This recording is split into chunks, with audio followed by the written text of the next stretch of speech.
one way think that it looks so much like a collapse of the APC leadership because the ruling APC holds sway in the National Assembly and same for the executive branch of government. A political party at this point, one would think, should have weighed in on this one. The president has said that there is a committee to look into the friction between the executive and the National Assembly. Are you worried about the way and manner your party is going in its relationship between these two arms of government?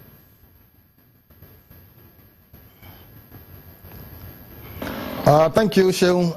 Let me state from the onset that I'm not here to speak for the APC. The APC has got its own spokesman, but I'm a member of APC, so I have a right to also express my own concerns about the happenings in the land.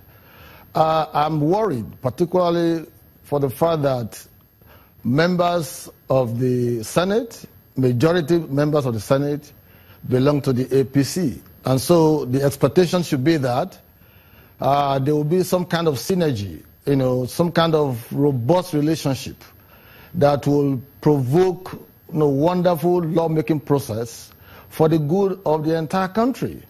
What we have witnessed in the last 3, 4, 5 months is more or less like a ding-dong affair between the Senate, which represents a session of the National Assembly, and the executive arm.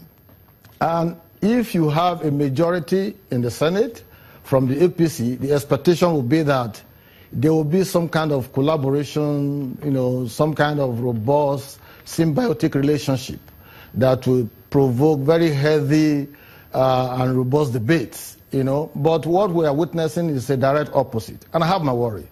Now, the president has the presidential liaison officer, the PLOs, for both the House of Reps and the Senate. And one will expect that these individuals, having been lawmakers themselves, will understand the dynamics, that obtains in executive-legislature relationship.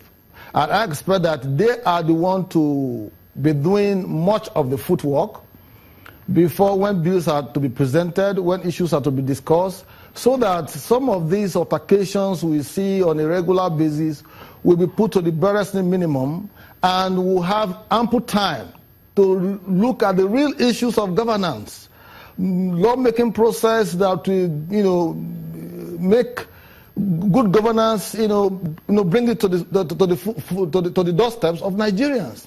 But it appears the presidential liaison officers, the PLOs, both at the House of Reps and the Senate, it appears they are not doing a good job. Because one of the name of this game is lobbying. I have not seen enough of that, if there is any at all. For example, if I may quickly butt in and throw this in, Mr. Afegbua, the suspension of Senator Ndume, for example, do you think that is beyond the surface? Do you think that there is a deeper political dynamics in it? If you ask me my honest opinion, I think Ndume deserves to be commended rather than being suspended. And my reasons are very simple. When the reports of the bulletproof car, bulletproof SUV came on stream, my first impression was that why would the Senate president buy a car of 298 million naira when Nigerians are suffering and they can't even afford their daily meals? And when I also read the report of Dino Melaye's certificate issue in Sahara Reporters, my first impression was that how could it be that Dino didn't actually finish university, So the Senate decided to take a step further by saying, okay, we are setting up, or we are referring this to the Ethics and Privileges Committee to look into this issue with a view to coming out with the truth of the matter. And at the end of the day, with Ndume's intervention, some of us will have been having that same impression that perhaps Dino didn't finish school and perhaps Senator Saraki actually ordered for that vehicle. All right. But now that they have taken the matter to the Ethics and Privileges Committee, we have seen the truth of the matter. Okay. So I wouldn't know why, I wouldn't know why Ndume was suspended after all.